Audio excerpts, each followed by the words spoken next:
Remember when? Remember when?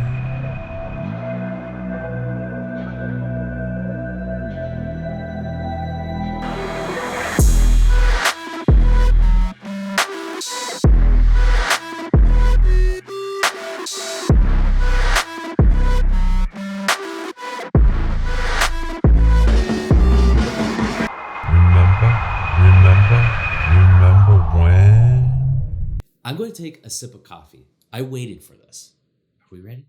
I thought he was going to say, we're back. But he didn't. No, I didn't. Good job. You guys were expecting that. You were. Right? It's an expectation. And now you're disappointed. Do you think they're right? disappointed? Yeah, now they're disappointed. Yeah. Which leads us to our message today. Don't be disappointed, guys. But today, episode 2, we are talking about disappointment. Disappointment. If you missed we're in the second message of the series. If you missed the first one, you can go back and watch it on YouTube. Agape Online Church.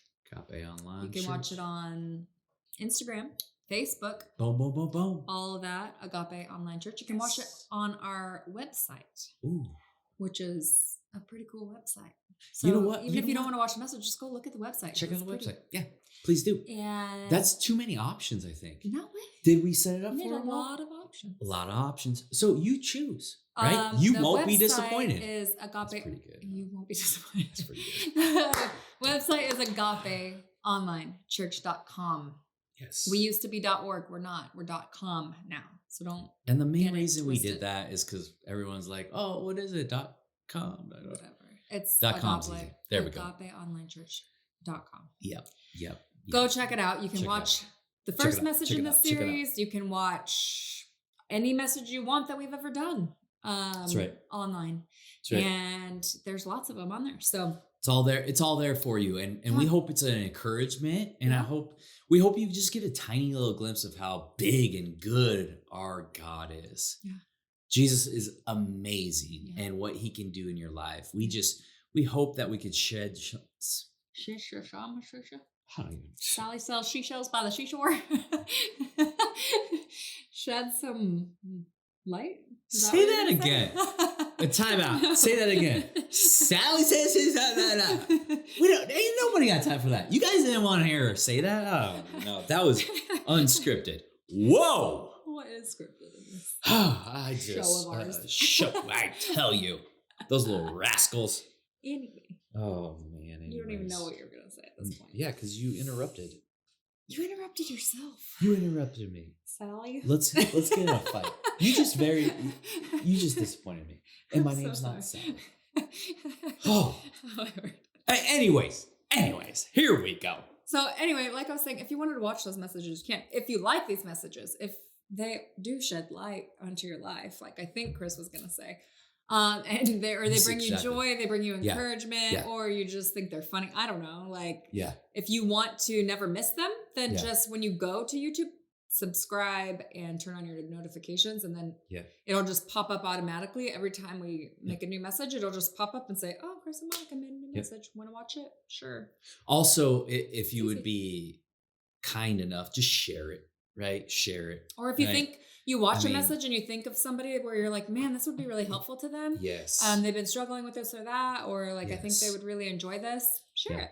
It's easy. You just go to the bottom of your phone, click on that little square with the arrow thing, and just click share. And you can text it to them. You can email it to them. Whatever. That's right. Whatever. Today, I think disappointment is something we all struggle with. I feel like I get disappointed probably once every 60 minutes, which is an hour. Same. Mostly by you.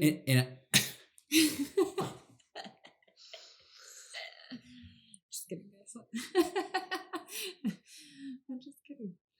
No, okay. Maybe that's her opinion. But for me, a lot of my disappointment comes from within.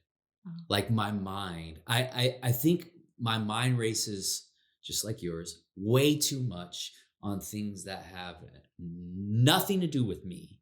And I take it to heart, right? So therefore, I think disappointment kind of becomes this thing within me mentally that can get me so discouraged Mhm. where it takes my focus off of Jesus. Mhm. I forget to look ahead. I look over, I look to the right, to the left. I'm like, I even look behind, and I just see disappointment all over. I'm not good enough. I'm not handsome enough. That's not what she says. Maybe that's what you say. But there's so many things. I'm not a good student. I don't have a college degree. I don't have the right car. I'm worthless. I don't have a best friend. I'm ... And disappointment will arise. It will.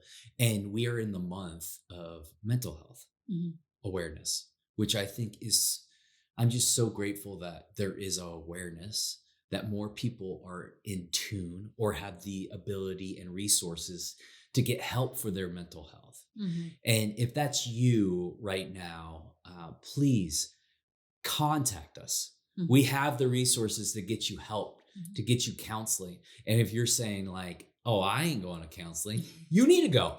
That's it. Like if you're saying no to it, it's like, whoa, okay, you really need it. Mhm. That's the Ask yourself problem. why. And for us, we want this month to be a month where you're able to look through the lens of Jesus, the mindset that he has. And as we titled this series, Memory Loss, so many of us forget what God has done in our life. And that's a problem, because if we forget what he has done, we definitely aren't expecting what he's about to do, right? We're not. And so today we are talking about the disappointment. We talked about fear last week, and how paralyzing it can be, how it can hold us back from the life that God intended for us. And this week we're talking about disappointment, because it can do the same thing.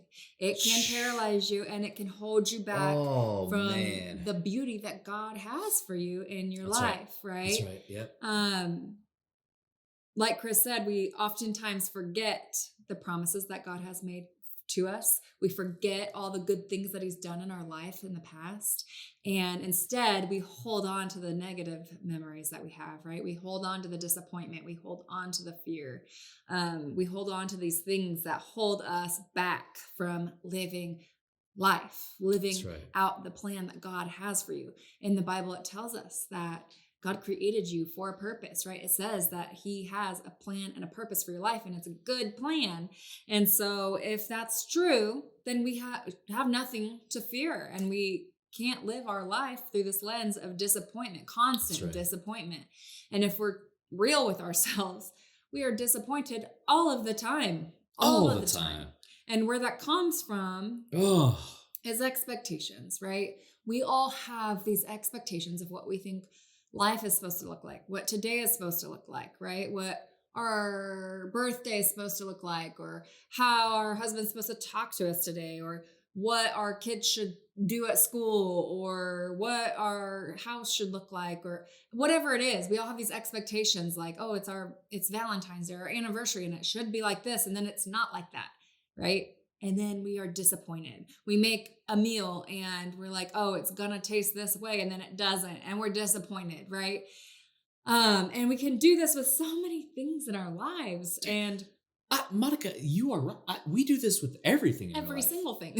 The expectation, right? Like the expectation when I go to the gym every morning at 8:30, I expect to do child's pose. Right. I don't.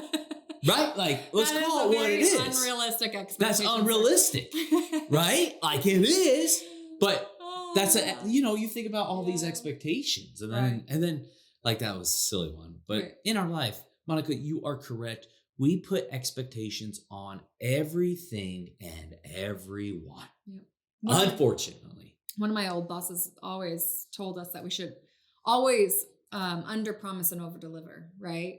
Because if you can manage other people's expectations, like you don't promise them the world and then give them just a little piece of something, under promise, just be like, I don't know, it might turn out, and then over deliver, and then they're going to be amazed, right? So it's like, if we could do that with ourselves, how much happier would we be, right? That's why it's like, I remember we've done this since we were little with our kids. Like, if we have to go to Lowe's, or the grocery store, we always make it a big deal.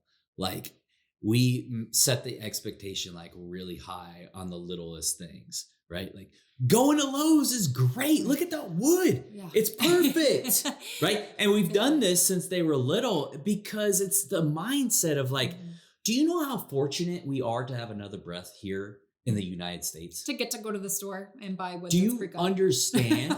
Like that is, it's amazing. It is crazy. Yeah. It really is. And I think you've got to have this like attitude of gratitude. That's Monica's saying, right? I don't remember when you said no, but I do say it. But the attitude of gratitude, right? And that comes with this disappointment, right? No matter the outcome, you get to choose your attitude towards it. You do, right? You do. There are these moments in your life where disappointment, it will come. Right. And I want to let you guys know, disappointment comes when you least expect it. Right. It just does. We have the opportunity to set it up for everyone, right? Like what we do with our kids. Like we have the opportunity to reset their expectations because we could be the parents that say, oh, come on, kids, we gotta go to Target. We have to go to Lowe's. Gotta go to the grocery store. Don't worry, it won't take too long. I don't do that. Or we could say, like Chris said, be excited about it and be like, who wants to go to Lowe's? Like it's gotta get done. And then it's like, so let's have fun doing it. Who wants to go see what are those, the forklifts at Lowe's? Like whatever it is, then it's like, it just changes the way you think about things. And we need to do this in our own lives. And we need to do this with God because that's exactly it.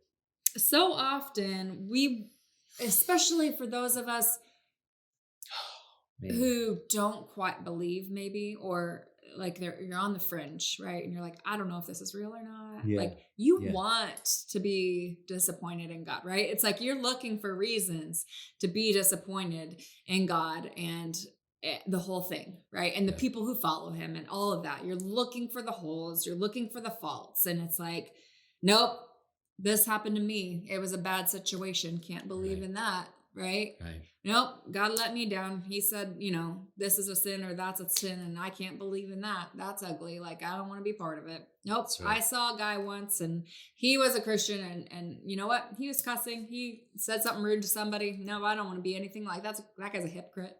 Yeah. Don't want to be part of it. Nope. The Catholic priest molested the kids. Can't believe in Jesus. Like, we want, my parents died young. Nope, can't.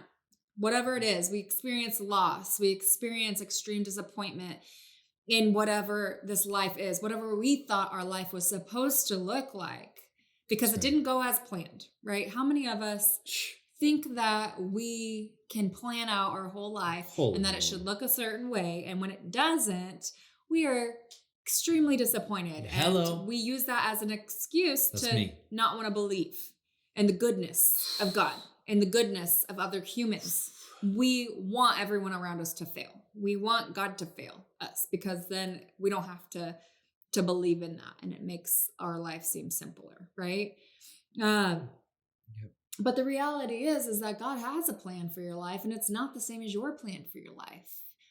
It's not up to you to say, oh, I planned all these things and this is how it's going to go. And if it doesn't, well, then it's wrong. And I don't want to do it, right? We get so disappointed because God gives us guidelines in our lives, right? That say like, oh, you shouldn't, be gluttonous and overeat and be lazy. Like, oh, well, but I want to, right? And so it's like, I don't want to deal with that. He said, that's wrong. I don't want that. Whatever. He can't tell me what to do, right? Or what God told me not to have sex before marriage. I think that's stupid. I'm not doing that. Like, I don't want to do it. I think that's dumb. I think it's old fashioned. God's weird. I don't believe in that. There's nothing wrong with it, right? We want to say all these things, but in this life, when, there's a kid acting out in school or they're, doing whatever, and everyone wants to say, well, where's the parents? Where's the parents? Don't his parents care about him? Don't their parents love him? Don't their parents discipline them? Right? We're disappointed when God tells us what to do.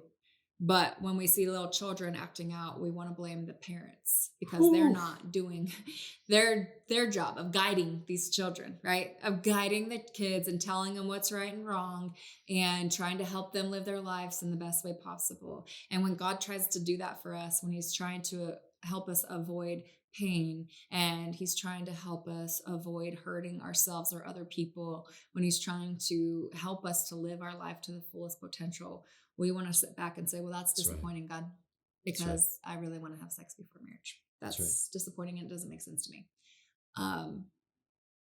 Yet it's a total double standard when we're disappointed in all the parents of the world because they're not doing enough for their kids, right? We say they don't love them. They're not paying attention to them. But when we look at God, we would rather be disappointed than to look at him and say, man, he loves us. He cares for us. He's trying to guide us into this wonderful, beautiful life.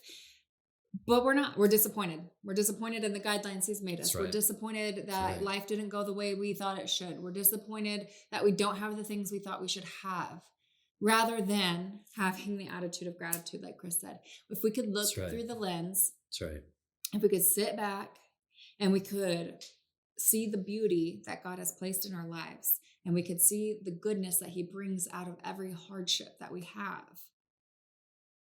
It's a wonderful life, you guys. And he's a good God.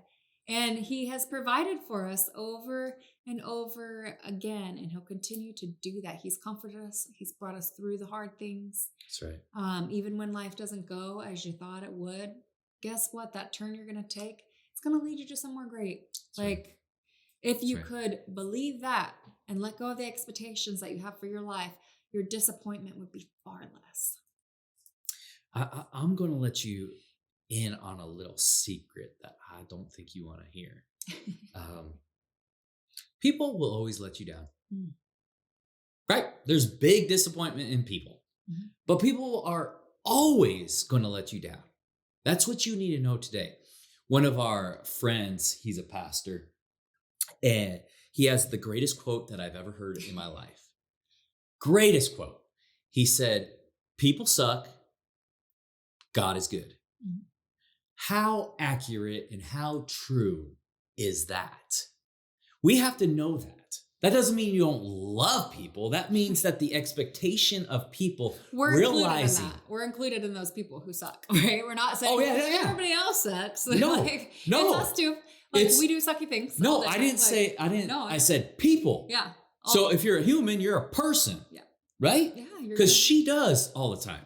I do. I do. No, I disappoint myself. I'm not happy with myself 100% of the time. I do sucky things. I make sucky decisions. So does Chris. So do our children. So does my mom. So does whatever. We all do. Mother-in-law, I didn't say that. That was her. That's what it is. But you have to understand this and know who you are.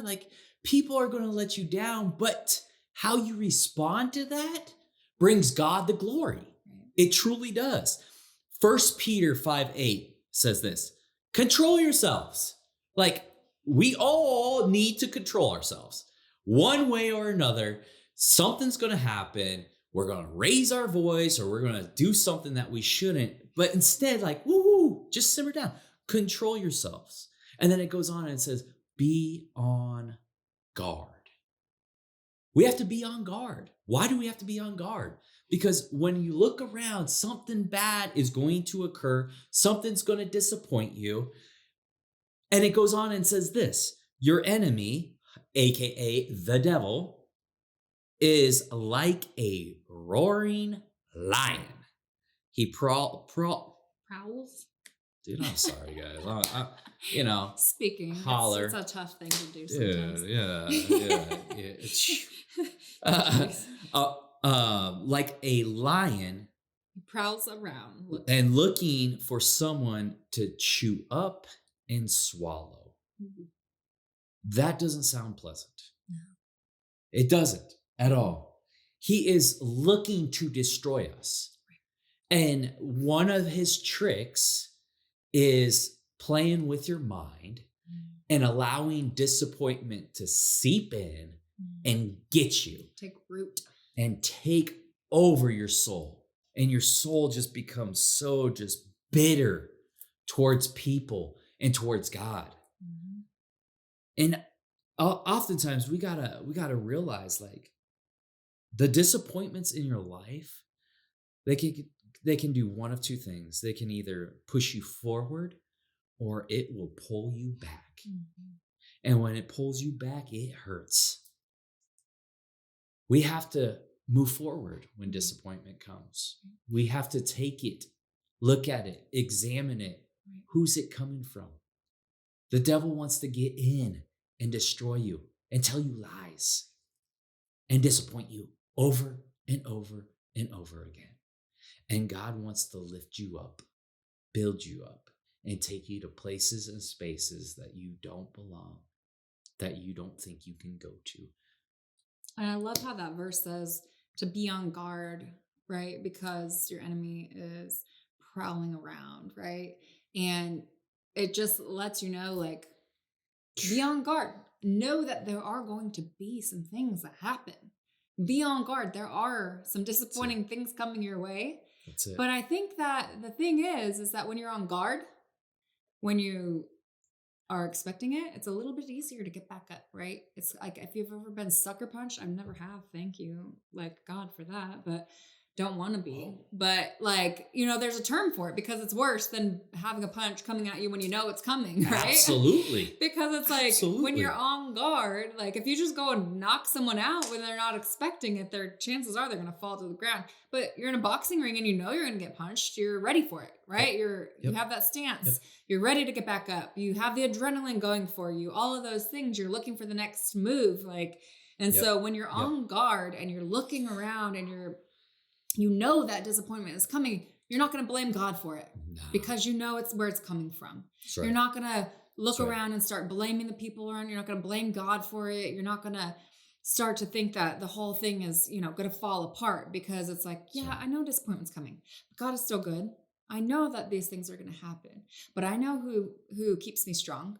Right? I know where I need to go. I know where my source of strength is. I know where my source of joy is, my source of peace is, all of those things. I can be disappointed in this world all day long and the people around me, but I'm not going to be disappointed in my God because I know that He's the thing that's going to get me through it. That's right. You have to go to God in your disappointment. You have to go to God. He's not saying never be disappointed, right? It's going to happen. He tells us that over and over again in the Bible. There's going to be disappointments. There's going to be trials. There's going to be hard things.